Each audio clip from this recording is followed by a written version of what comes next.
You know, when you look at the tour plan, when your booker makes a tour plan for you, I always like to play, no matter if it's a small club or a big festival, but there are certain spots in a tour plan that you're really looking forward to.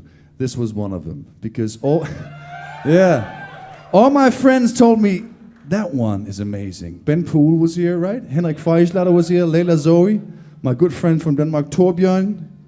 You saw him? Yeah. Everybody told me this was the gig of the year for them. So our expectations are pretty high.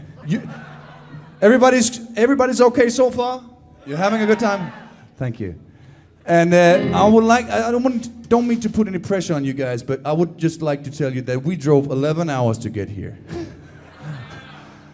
So I hope you're ready to party with us. Give it up for Josef on the keyboards, Christian on the bass guitar, Jens on the drums, Johannes on the guitar. And luckily, this is going to be a long night, so we gotta turn the pace down a little bit, the tempo down a little bit, so we're all gonna last a long night. Here's a ballad for you guys, a song called Over You.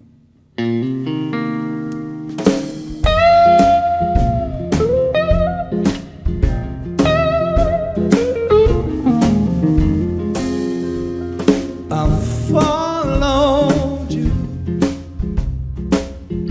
through the pouring rain. So it's true that you're back with him again.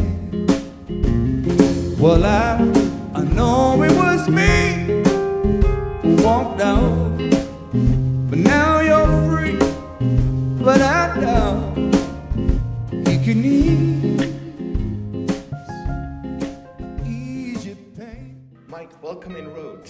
Thank you. You've just driven 11 hours from Denmark just for one gig. For one gig, just to be here. It's quite an honor for Roth that you did it. What made you do it? It's a lot of stress. Well, first of all, it's what we do. Sometimes there's a long way for the gig, sometimes it's easy, but so we don't think about it that much. I have this everything less than 1,000 kilometers we can do in one day. And this was 980 something, so. But we left very early. We left 2 o'clock last night from Denmark. And we were supposed to be here at noon so we could get a few hours, but then we got stuck in traffic. But here we are, and we're looking forward to it. Another reason why we're doing it is because I've heard so much about it. I could hear from my booker when she called and said, "You're playing the Rother Bluestage." It sounds like it's a good thing to do, and I've heard so much about it. All my colleagues been here, so we've been looking forward to it. So in a way, at the moment, or not at the moment, for quite some years, you're kind of quote-unquote conquering Germany on the road. Well, we're trying really hard. We've played a lot. When I was very young, in my early 20s, we played a lot in Holland, Belgium, and sometimes in Germany. And then we were lucky to kind of break through in Denmark, and we had some songs that crossed over on the radio, so we got a big audience in Denmark, and we kind of spent some years building that up and maintaining that, and then we wanted to go out of the country again, and then we first started in Norway. So for many years, Denmark and Norway was the main territories. But then we started 3 years ago, saying we gotta go more into Germany. So, and we're still working on it. It's a big country. Right. It's a huge country. But we're trying, and we slowly building up a fan base, very slowly, and I hear it's going to be like 500 or 600 people tonight. So tonight we can reach more people. And I think that's a healthier way establishing a career, because you have to work live to get the people. Exactly. And if they like what you're playing tonight, they're going to come back next time. Yeah, and spread the word, and right. Yeah, exactly. And I like that. I like that, building it up that way. You know, it's hard to get on the radio. We were lucky in Denmark to get on the radio with a few songs a lot.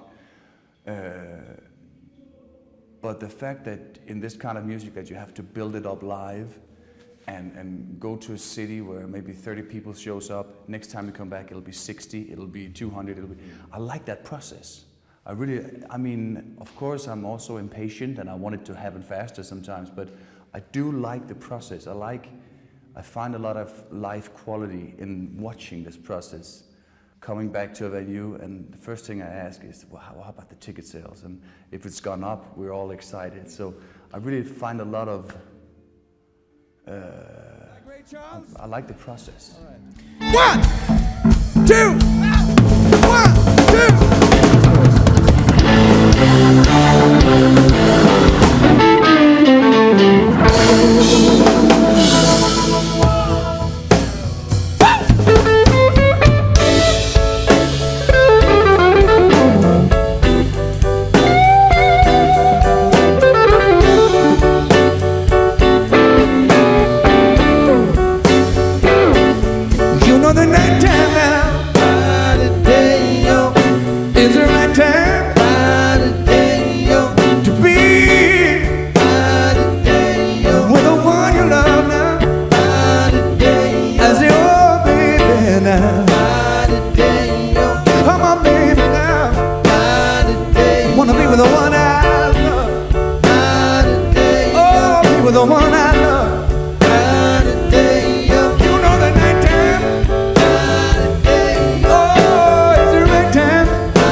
It's kind of booming in Germany, yeah. And also England. A lot of acts coming from the UK or somewhere else to Germany.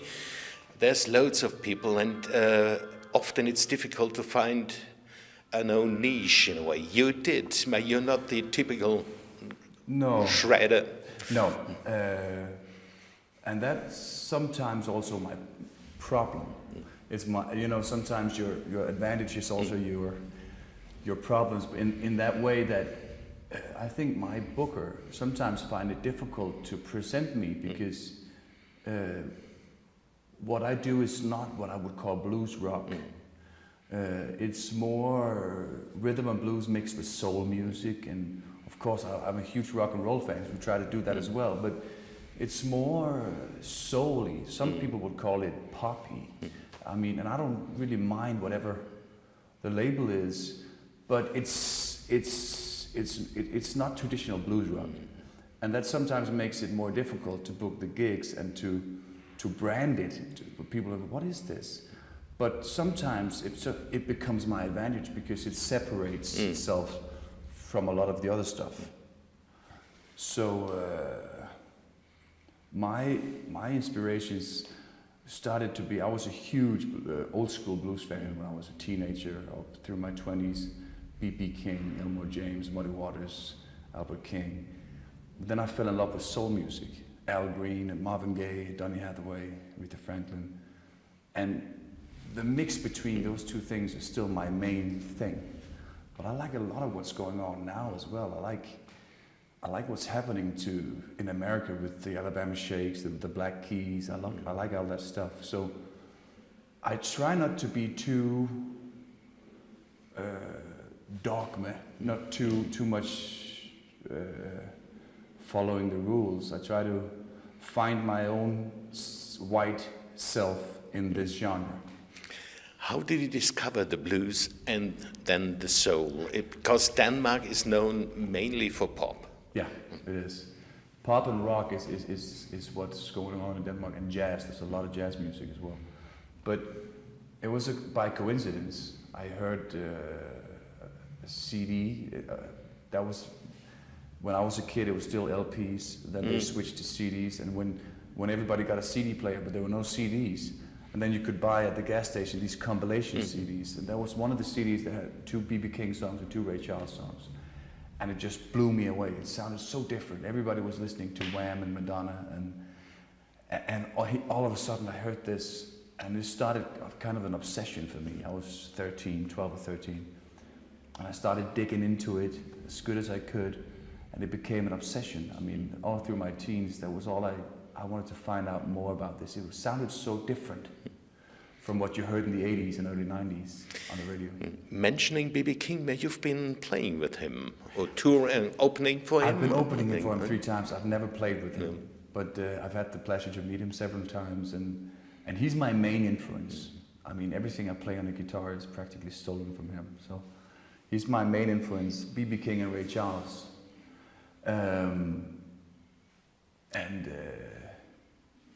Yeah, I mean, it's also where I go back if I feel I kind of lose sense of direction or something. I always go back to, I have like 3 or 4 B.B. King records. I go back to that,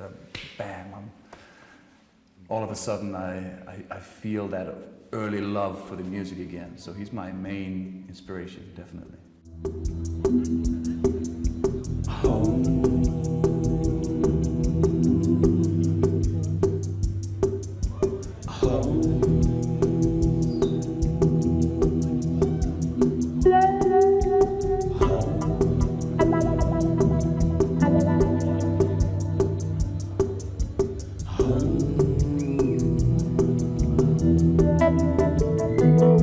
I wanna go home.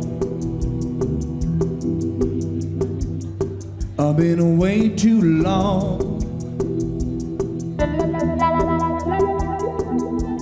I wanna get back. And what am I home place? I wanna go home, yeah. Been gone too long. I wanna get back, get back, get back. And what am I home place? Last year you released Home, your last studio album. Right. Still touring on it. Are there already thoughts or plans for the next one? Yeah, we're recording right now, actually. Yeah, and it'll be out in Denmark in October, probably early 2017 in Germany. But this CD, this new recording is on the Home record. The reason it's called Home is because it's made in my own home, in my basement. We started down there writing songs and experimenting. And we felt it had something. We didn't have the big studio rooms, but it had something else. It had some intimacy and some.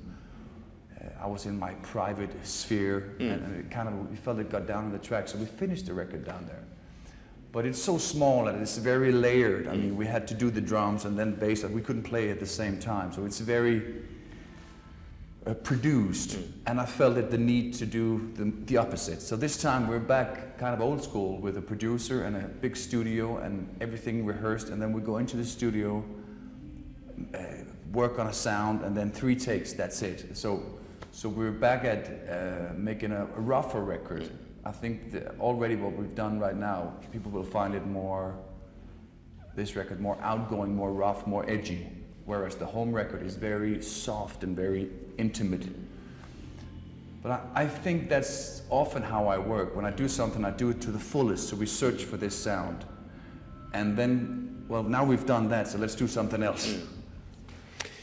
Mike, we've started the interview with Kilometers. Right. I think it was a long trip to the North Pole when you played at the Svalbard?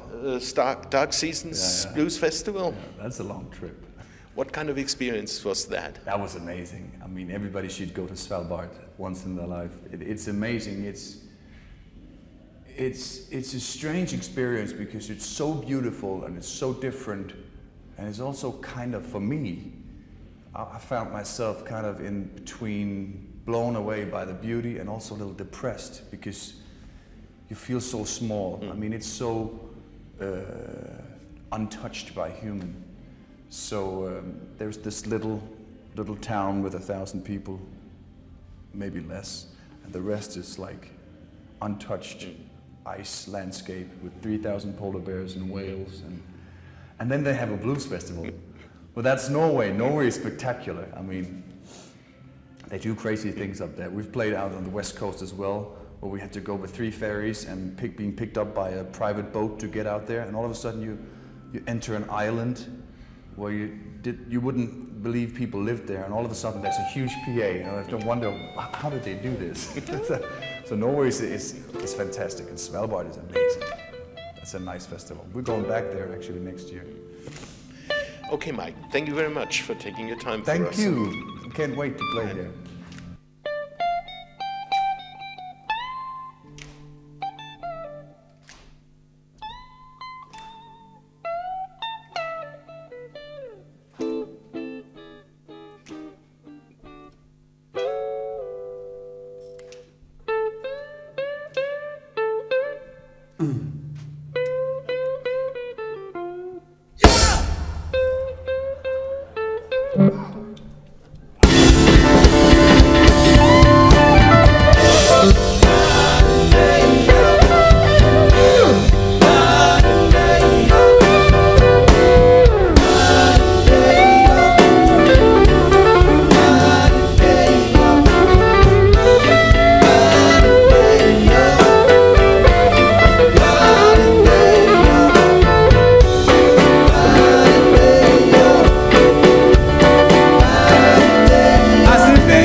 You know I want you by my side. I want you by my side. And I want you to keep, Lord, keep me satisfied. You know that night time, oh, it's the right time. Be with the one you love.